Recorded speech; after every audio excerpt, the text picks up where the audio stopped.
Halo semuanya, selamat datang di channel Auto Driver. Di belakang saya ini adalah salah satu mobil di bawah harga 500 juta rupiah yang paling futuristis dan memiliki mesin yang paling bertenaga.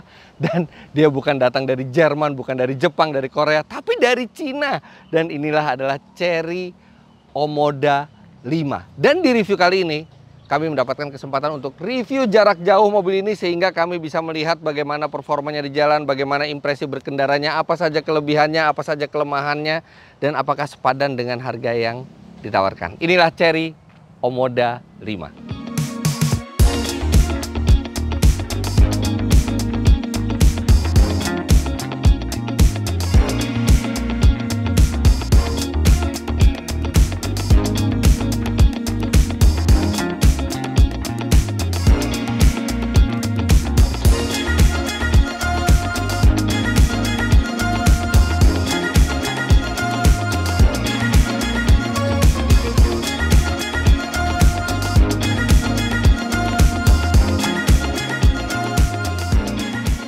Pada saat kami pertama kali melihat Chery Omoda 5 di pameran otomotif di tahun 2022, kami sempat menyangka bahwa ini adalah mobil konsep atau ini adalah SUV bertenaga listrik karena bentuknya yang futuristis, ditambah ada aksen-aksen merah seperti ini, mengesankan ini seperti mobil konsep yang siap sudah untuk diproduksi, tapi ternyata ini sudah diproduksi massal dan bahkan IMS 2023 mobil ini diluncurkan dan dijual secara resmi.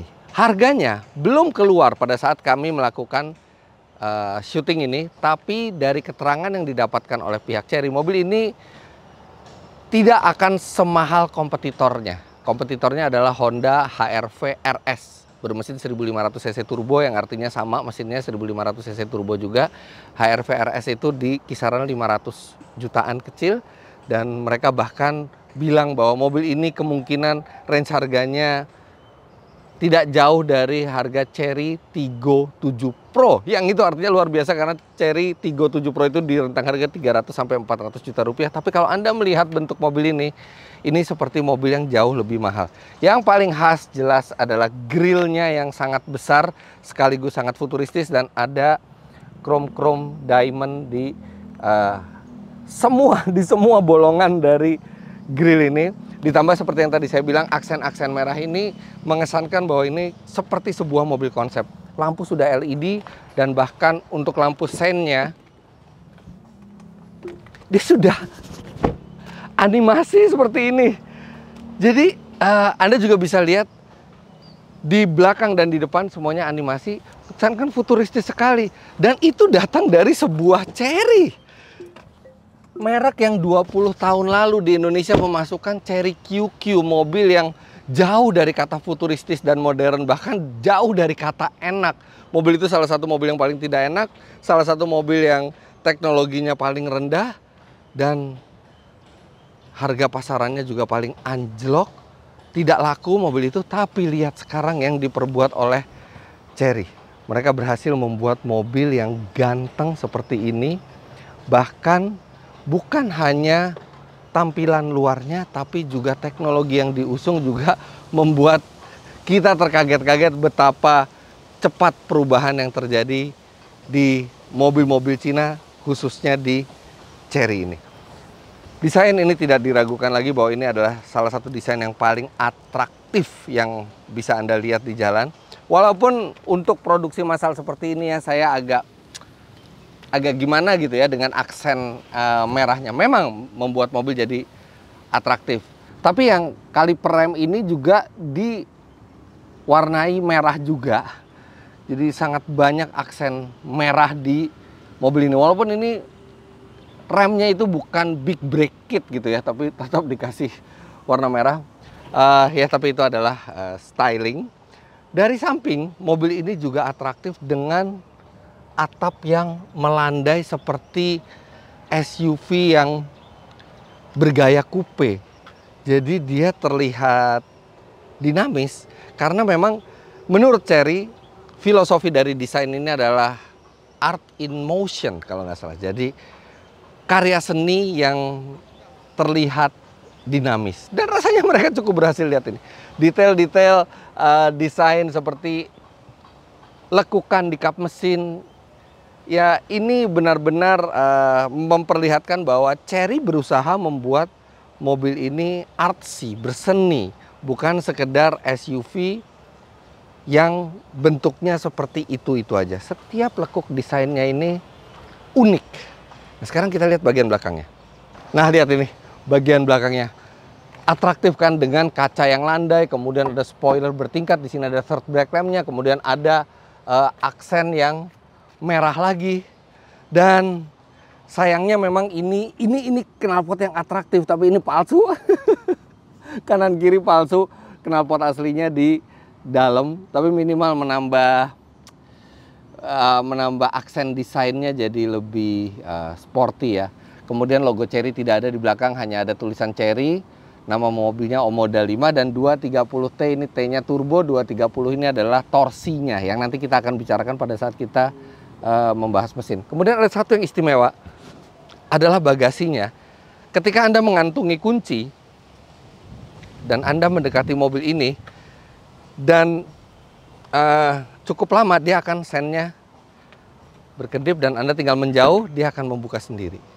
Ketika Anda tidak menjauh, dia tidak akan membuka, tapi ketika Anda menjauh, itu dia berasumsi bahwa Anda sedang membawa barang bawaan yang banyak dan Anda ingin bagasinya terbuka secara otomatis.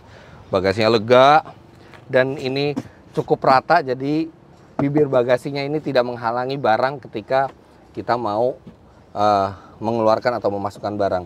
Di bawahnya masih ada kompartemen barang tipis sih, tapi ya lumayan untuk barang-barang kecil bisa ditaruh di bawah. Kemudian bangkunya tengah itu, bangku belakang maksud saya, itu bisa dilipat 60-40. Ini sudah elektrik juga. Kemudian yang keren itu nyala lampunya. Sekarang saya akan nyalakan lampunya untuk Anda melihat.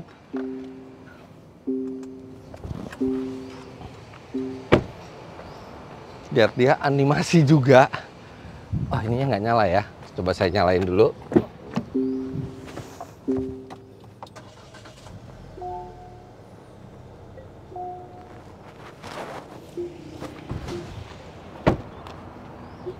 Anda bisa lihat nyala lampunya. Kemudian ada bunyi klakson tadi, din. Dia memberitahu bahwa saya keluar dari mobil dengan membawa kunci, tapi mobil masih dalam keadaan menyala. Jadi banyak teknologi-teknologi yang biasanya ada di mobil premium gitu, yang kecil-kecil seperti itu. Kemudian lihat sennya juga dengan animasi. Ini lampunya juga dia bisa animasi, yang merahnya kalau misalnya kita membuka mobil dan kemudian misalnya kita turun, dan dia itu dilengkapi dengan walk away lock. Jadi ketika kita tutup mobil seperti ini dan kita menjauh, dia akan secara otomatis mengunci dan menimbulkan animasi. Keren kan? Kayak mobil dari masa depan. Ayo kita lihat mesinnya yuk. Untuk mesin, ini mesinnya mungil, 1500 cc, turbo, menghasilkan tenaga 155 HP dan torsi 230 Nm. Secara tenaga di atas kertas dia memang masih di bawah HR-V RS, di mana HR-V RS itu di atas 170 HP di atas kertas. Tapi nanti kita akan rasakan bagaimana performa dari mesin ini di jalan, karena kita bisa pinjam mobil ini dalam waktu yang lama. Nah, tenaga serta torsi tersebut disalurkan ke dua roda depan lewat transmisi CVT. Oh iya, ada satu lagi yang saya belum ngomong. Ini bannya besar loh. Ban standarnya aja 18 inci dengan ban 21555 R18. Itu yang bikin jadi tampilannya lebih smart kelihatannya karena velgnya cukup besar.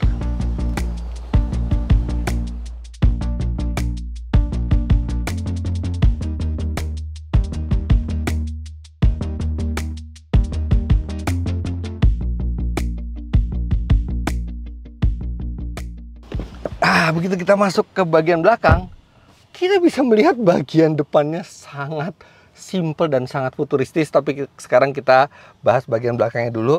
Nah, ini posisi berkendara saya tingginya 177 cm dan masih ada space yang cukup di belakang. Tidak berlimpah, tapi masih ada space yang cukup. Dan untuk ruang kepala ya masih ada tersisa sedikit. Tapi memang bangkunya atau lantainya terlalu tinggi atau bangkunya terlalu rendah, jadi paha itu kurang tertopang dengan baik. Dan space di bawah kursi depan juga tidak begitu banyak, sehingga terpaksa kita kalau duduk memang harus agak memiringkan kaki seperti ini. Kalau untuk yang di bawah 165 cm tidak ada masalah, bangkunya juga cukup empuk dan ini sudah kulit semua. Wow. Dia ketegakannya tidak bisa diatur, dia hanya bisa dipaut seperti ini. Jadi dia cukup tegak tapi masih akomodatif lah untuk 3 orang dewasa, apalagi tonjolan di tengah ini sangat minimal, sangat kecil channel yang di tengah ini. Ada 2 ventilasi AC di belakang dan 1 buah USB slot. Kenapa cuma 1? Penumpang belakang tuh bisa ada 3. Nanti mereka bisa berantem kalau rebutan 1 slot. Kenapa nggak sediakan minimal 2 gitu loh? Apa susahnya gitu? Karena rata-rata mobil lain sekarang sudah 2 USB slot di belakang. Tapi at least di belakang nih sudah tersedia hook untuk jok anak atau child seat yang isofix, jadi bisa di kiri atau di kanan. Serta Anda tidak bisa menampik bahwa ini kursinya, ini kursi yang sangat sporty untuk SUV medium. Ini kursi yang biasanya ada di mobil-mobil sport dengan bolongan di tengah, kursi model semi bucket seperti ini. Tapi di belakang tidak banyak hal lain yang bisa dimainkan. Ini lampunya, lampunya sudah ini ya, sudah LED putih. Materialnya ada material empuk di sini, tapi ini keras. Untungnya keras yang tidak terlihat murahan. Keras tapi masih terlihat cukup baik di pandang mata. Wah, tapi yang benar-benar memanjakan mata itu ada di depan. Let's go, kita ke depan. Wow, ini dia interior depannya.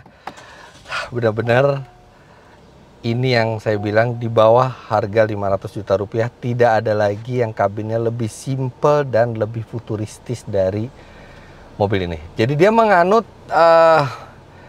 sistem yang banyak digunakan oleh bahkan mobil premium sekalipun sekarang, termasuk juga mobil listrik, yaitu 2 buah layar digital yang besar, 12,5 inci, 12,5 inci kira-kira. Itu satu untuk instrumen, satu untuk multi infotainment. Kemudian dia ngomong sendiri. Cancel. Okay, cancel. Kemudian ada konsol yang mengambang di sini seperti mobil-mobil yang futuristis juga. Kemudian tombol itu sangat sedikit, tombol fisik itu hanya volume. Alhamdulillah volume masih tombol fisik, dan ada tombol on off audio serta rem parkir elektrik dan auto hold. Transmisi sudah dengan tuas yang sangat kecil. Kemudian ada panel sentuh untuk home di layar multimedianya, dan kemudian ada round view monitor.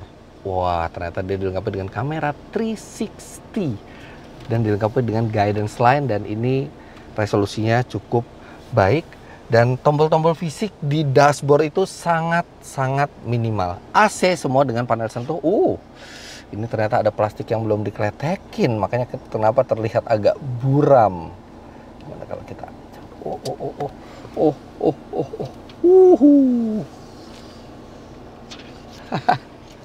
Dan ketika dibuka baru kelihatan kerennya. Tapi memang ini fingerprint magnet, jadi harus rajin dibersihkan, atau mungkin Anda lapisi dengan PPF untuk interior. Dan di sini ada nuansa art juga di sini. Saya tidak tahu menyebut ini sebagai apa, tapi ini permainan garis-garis melengkung, dan ini warnanya bisa disesuaikan dengan warna ambience light yang kita pilih. Panel AC di sini, tapi memang AC-nya ini dia masih single zone, belum dual zone. Kemudian kita bicarain dulu. Di sini ada wireless charging. Wireless chargingnya besar sekali. Saya pikir tadinya ada 2 buah wireless charging, kiri dan kanan, tapi ternyata hanya yang kiri. Yang kanan ini ada tanda kunci, tapi bukan buat ngecharge kunci, karena kuncinya sebenarnya kunci biasa. Ini fungsinya adalah kalau misalnya kita parkir di tempat yang ada interferensi gelombang atau baterai kita sudah sangat lemah sehingga tidak terdeteksi oleh sensor dari mobil, kita tempelkan kunci ke bagian gambar kunci ini supaya mobil jadi lebih mudah untuk start. Nah, ini kadang-kadang tuh kita perlu tahu karena setiap mobil sebenarnya punya hotspot seperti ini, titik di mana sensor dari kunci itu berada. Tapi nggak di semua mobil kita tahu, tapi di Chery ini diberitahu bahwa di sini. Cuman besar sekali ya. Kayaknya bagusan kalau misalnya bisa 2 gitu ya wireless chargingnya, karena desainnya memang seperti bagaikan 2 wireless charging. Oke. Kemudian yang ada di layar infotainmentnya juga lengkap. Dia sudah bisa Apple CarPlay. Untuk unit yang kami pinjam ini belum bisa Android Auto, tapi nanti berharap aja mungkin yang dijual ke publik sudah bisa Android Auto, tapi dia sudah bisa Apple CarPlay. Kemudian ada manualnya untuk belajar di sini secara elektronik, jadi bisa dilihat di layarnya. Kemudian vehicle settingnya nih kita lihat. Ada welcome light function, ada smart key yang bisa memicu bukaan bagasi yang seperti tadi saya sudah peragakan. Kemudian dia juga bisa walk away lock, mobil membuka otomatis pada saat kita mendekat, atau mobil mengunci secara otomatis pada saat kita menjauh. Kemudian di lighting settingsnya ada daytime running lightnya bisa on off, ada headlight delay-nya. Jadi untuk lampu itu tetap menyala setelah kita turun mobil untuk menerangi kita. Ada intelligent high beam karena mobil ini sudah dilengkapi dengan fitur radar yang nanti kita akan obrolkan. Kemudian headlight height adjustment, pengaturan ketinggian lampu depan itu bahkan dengan sentuhan di layar ini. Kemudian ada driver assistance settings. Nah, ini fitur radarnya. Dia ada blind spot detection, blind spot monitoring. Kemudian ada front collision warning. Jadi dia memberi peringatan ketika mobil mau menabrak di depan. Dan ada automatic emergency braking. Ketika kita mau menabrak, dia akan mengerem secara otomatis. Ada lane departure warning yang akan memberi peringatan ketika kita keluar jalur. Kemudian ada overspeed alarm, ada emergency lane keeping. Kemudian ada lane departure prevention. Wow, ini lengkap sekali fitur radar di mobil ini. Bahkan dia sudah dilengkapi dengan adaptive cruise control dan lane keep assist juga, sehingga mobil ini secara teori mestinya bisa dilepas setirnya selama beberapa belas atau beberapa puluh detik dan dia bisa mengikuti jalur di tol. Tapi itu nanti akan kita coba.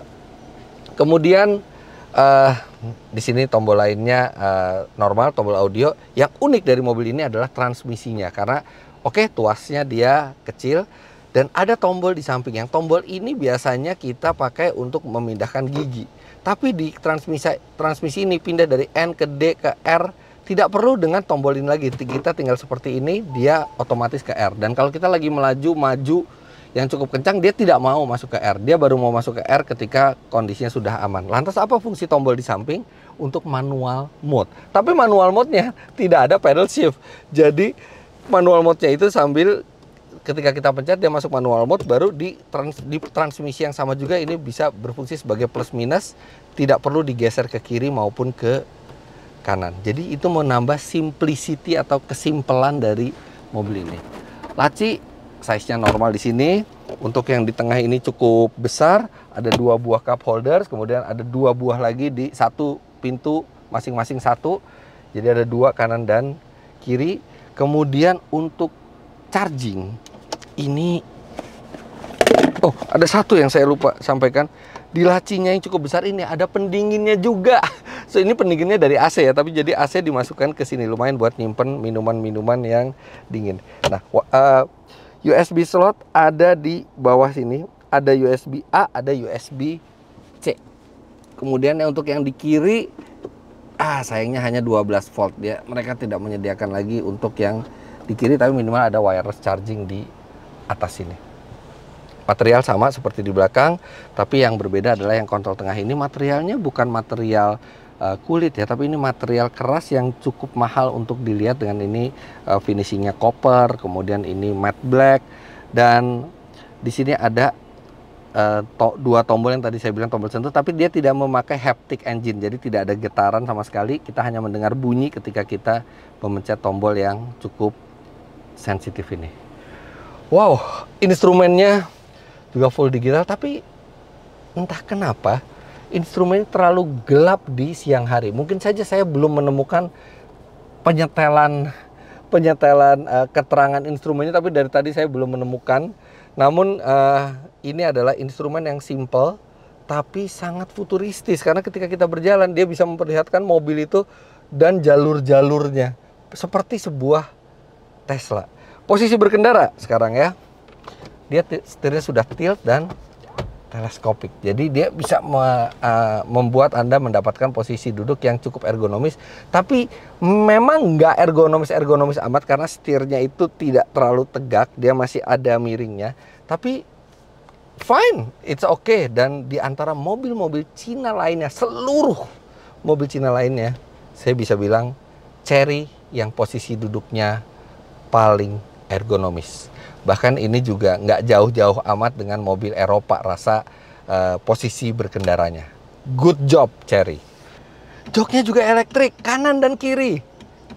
Kemudian tidak banyak yang lain di sini. Oh ya, ada sunroof.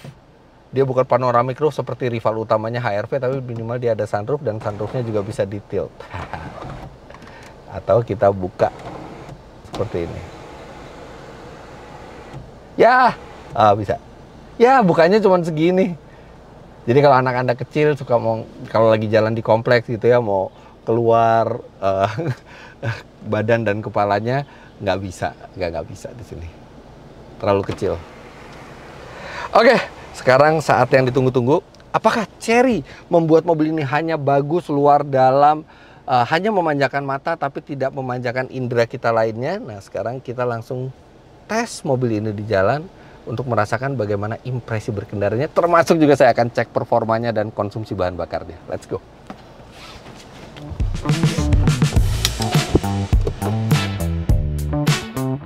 Sebenarnya saya tidak berharap banyak dari rasa berkendara mobil ini mengingat reputasi Chery terdahulu. Tapi ternyata saya salah besar. Ya, ini tidak terasa seperti mobil Cina sama sekali. Bahkan kalau misalnya saya belum tahu mobil ini ditutup semua logonya, kemungkinan besar saya tidak akan menyangka ini adalah mobil Cina, karena berbeda rasanya. Mobil Cina tuh ada khasnya ya, setirnya tuh terasa kurang natural, kemudian penyaluran tenaganya juga terasa agak gugup dan kurang natural. Dan kemudian mobil Cina tuh biasa empuk, cuman kadang-kadang empuknya itu berlebihan. Ini enggak. Ini bahkan terasa di antara Jepang dan Eropa. Mobilnya terasa solid dan nyaman. Bantingannya tuh karakter Eropa. Jadi dia kalau dibantingan yang kecil-kecil memang ada sedikit rasa firmnya. Tapi kalau di polisi tidur, kemudian di jalan bergelombang yang agak gede, ini mobil empuk bantingannya, nyaman. Dan dia juga terasa mantap, karena ini sekarang kita lagi lari di 80 km per jam. Kita banting setir. Ya memang ada limbung, tapi ini limbung yang normal untuk SUV sebesar ini. Dan kelimbungan itu cuma sebentar, kemudian terasa seperti ada yang menghentikannya. Dan mobil itu bisa belok dengan sigap dan lumayan presisi untuk ukuran SUV. Ini percaya diri sekali mau menikung di kecepatan tinggi. Ini mobil buatan Cina yang rasanya paling baik impresi berkendara. Bahkan dibandingkan Chery Tiggo 8 Pro yang sebenarnya secara harga dan kelas di atas ini, saya lebih suka rasa berkendara mobil ini. Dibandingkan Wuling, jauh. Ini jauh lebih proper rasa berkendaranya.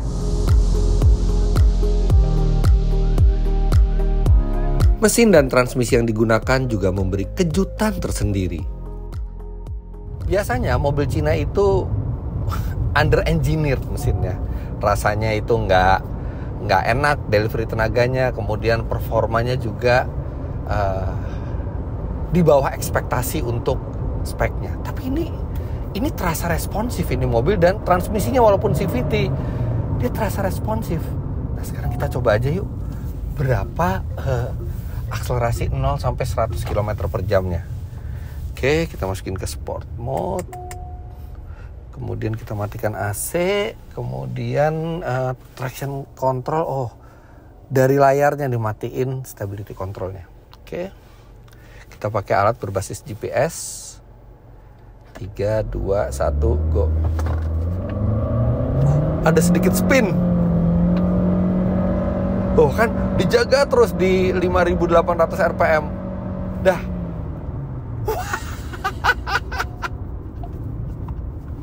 Anda gak akan percaya ini.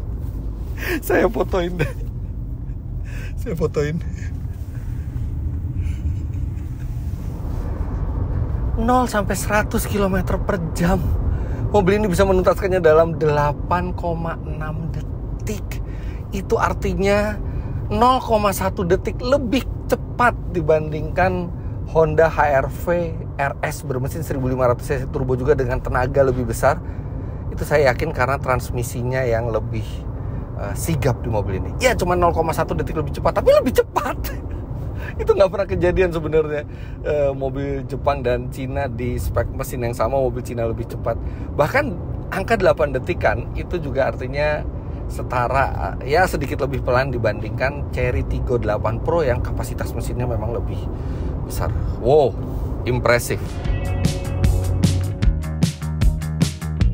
Untuk konsumsi BBM, Chery Omoda 5 memang tidak terlalu hemat, tapi juga tidak bisa dibilang boros-boros amat.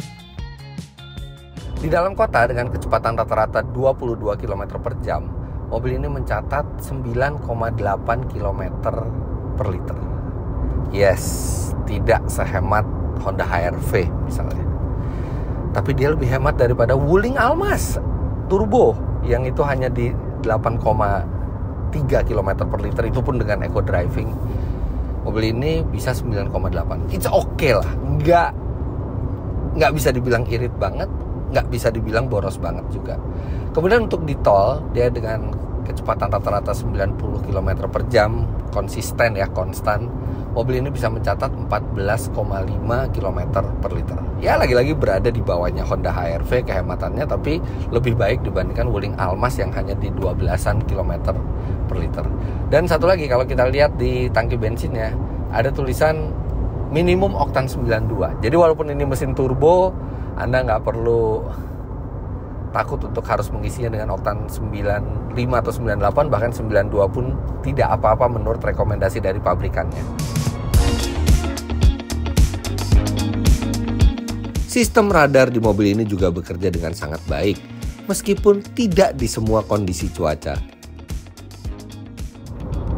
Ya, ketika hujan di mana jalan itu basah dan menjadi reflektif atau memantulkan cahaya jalannya, itu sistem lane keeping assist-nya suka bingung untuk menjaga mobil itu tetap di tengah. Jadi benar-benar pada saat hujan saya tidak bisa pakai lane keeping assist-nya karena benar-benar dia seperti gugup gitu untuk menjaga mobil itu tetap di tengah. Tapi kalau di cuaca cerah, cuaca kering, tidak ada masalah sama sekali. Sistem adaptive cruise control-nya dan lane keeping assist-nya bekerja dengan baik.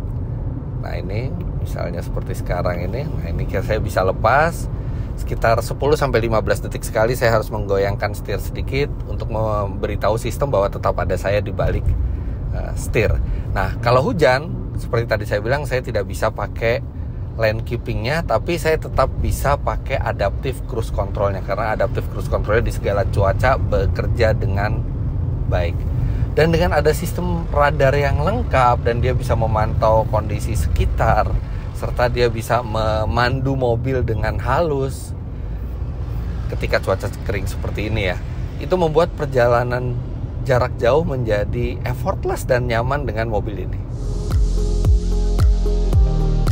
Satu yang juga cukup impresif adalah banyaknya fitur yang biasanya cuma ada di mobil premium diusung oleh mobil ini. Ya tentunya beberapa diantaranya adalah fitur yang sudah saya sebut, seperti 2 layar digital yang besar ini di depan, kemudian around view monitor, fitur radar yang lengkap. Kemudian mobil ini juga dilengkapi dengan overspeed alarm. Jadi ketika kita melewati satu kecepatan tertentu yang sudah kita set, dia akan berbunyi. Kemudian mobilnya juga ternyata dilengkapi dengan hill descent control untuk mengerem mobil secara otomatis ketika turun. Dan tadi saya sempat salah bilang bahwa saya pikir mobil ini single zone AC-nya, ternyata mobil ini dual zone. Tapi memang setelah membuka layar di membuka menu AC, itu baru kelihatan ada pengaturan suhu dual zone. Kemudian mobil ini juga dilengkapi dengan pengatur berat ringannya setir. Jadi Anda bisa pilih setir yang ringan, pilih setir yang agak berat. Itu bisa diatur semua dari layar infotainmentnya. Bagasinya sudah elektrik dan dilengkapi dengan pengatur ketinggian bukaan, mau berapa persen bukaannya. Jadi bisa Anda menyesuaikan dengan atap rumah Anda. Kemudian ada pendingin kursi juga, dan fitur keselamatannya lengkap. Bukan cuma fitur keselamatan yang lengkap, tapi faktor safety mobil ini sangat baik. Terbukti ini adalah satu dari sedikit mobil buatan Cina yang bisa mendapatkan 5 bintang crash test. Bukan sembarang crash test, tapi Euro NCAP. Ini ada, Anda bisa lihat buktinya dari channelnya Euro NCAP. Mobil ini mendapatkan bintang 5. Tak pelak, ini adalah produk Cina yang membuat kami terpukau. Meski begitu, ia tetap saja memiliki sejumlah hal yang agak mengganggu. Ya, yang pertama, walaupun mobil ini sudah menggunakan Apple CarPlay, dan saya suka menggunakan Apple CarPlay dengan tampilan yang standar ya, Apple CarPlay di mobil apa aja. Tapi ketika Anda tidak menggunakan Apple CarPlay, Anda hanya menggunakan mode standarnya, itu desainnya terlalu biasa gitu, kurang sayang gitu. Yang lain desainnya udah keren, tapi ya ini selera ya, menurut saya masih terlihat agak terlalu biasa dan agak murah gitu kelihatan desain dari multimedia sistemnya ini. Ya bukan hal besar, hanya selera saya aja mungkin. Kemudian layar digitalnya ini sangat informatif. Instrumennya bisa ngelihat semua parameter yang diperlukan, tapi sayangnya tidak bisa diganti desainnya sama sekali. Dan satu yang saya juga dari kemarin tidak menemukan adalah bagaimana mengatur keterangan dari layar instrumennya. Jadi kalau di siang hari layar instrumennya terlalu redup, kalau di malam hari agak terlalu terang gitu. Dan biasanya mobil ketika layar sudah digital seperti ini, dia ada dia ada pengatur keterangannya. Jadi ketika kita pakai lampu atau lampu menyala, dia meredup otomatis supaya tidak terlalu silau di malam hari. Nah, cuman ini pengatur keterangannya saya tidak bisa menemukan. Kemudian visibilitas belakang bukan yang terbaik karena kaca belakangnya sempit. Ya masih sedikit bisa dimaafkan lah, karena itu untuk desain yang menarik, tapi memang sempit untuk melihat ke belakang. Kemudian klaksonnya, saya expect mobil dengan kualitas sudah sebaik ini itu punya klakson yang sedikit berwibawa, bukan klakson yang seperti ini.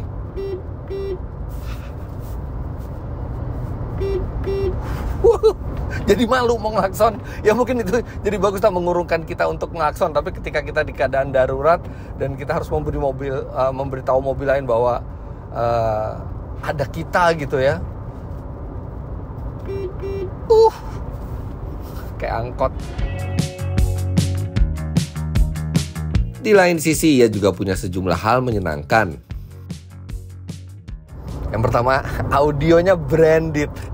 Iya, bukan Harman Kardon, bukan Burmeister, tapi Sony merek yang terkenal juga, dan tetap lebih keren kelihatannya ketika audio itu branded dibandingkan audio yang tidak branded sama sekali.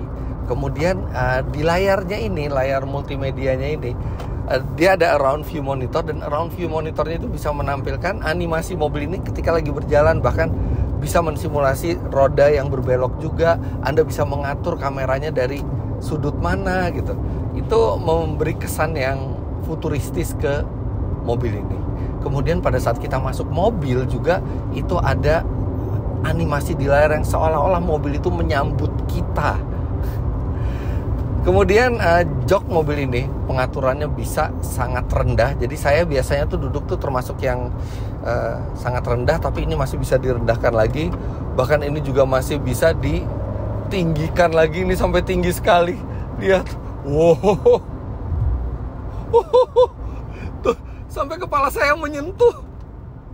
Jadi ini benar-benar fleksibel buat berbagai kondisi atau ukuran badan. Kemudian satu lagi, ada USB slot tambahan lagi ternyata di depan, di dekat sistem radarnya, yang ini akan bikin mudah kalau Anda mau memakai dashcam yang model ngambil listrik dari USB, tidak perlu panjang-panjang, kabelnya langsung dari atas ini. Secara overall, Chery Omoda 5 adalah salah satu mobil paling mengejutkan yang pernah saya coba.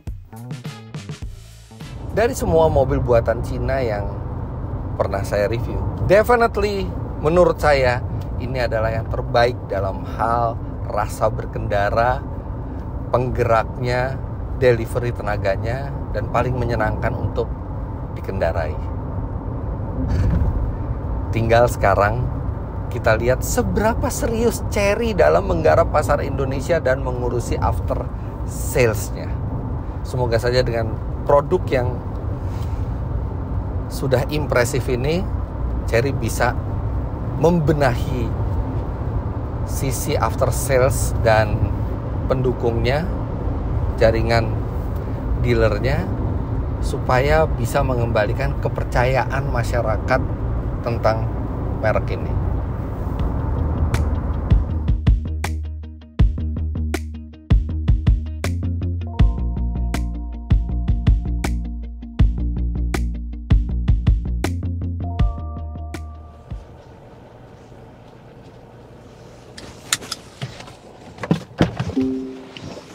Well, yang jelas mobil ini mengubah persepsi kami ke Chery yang tadinya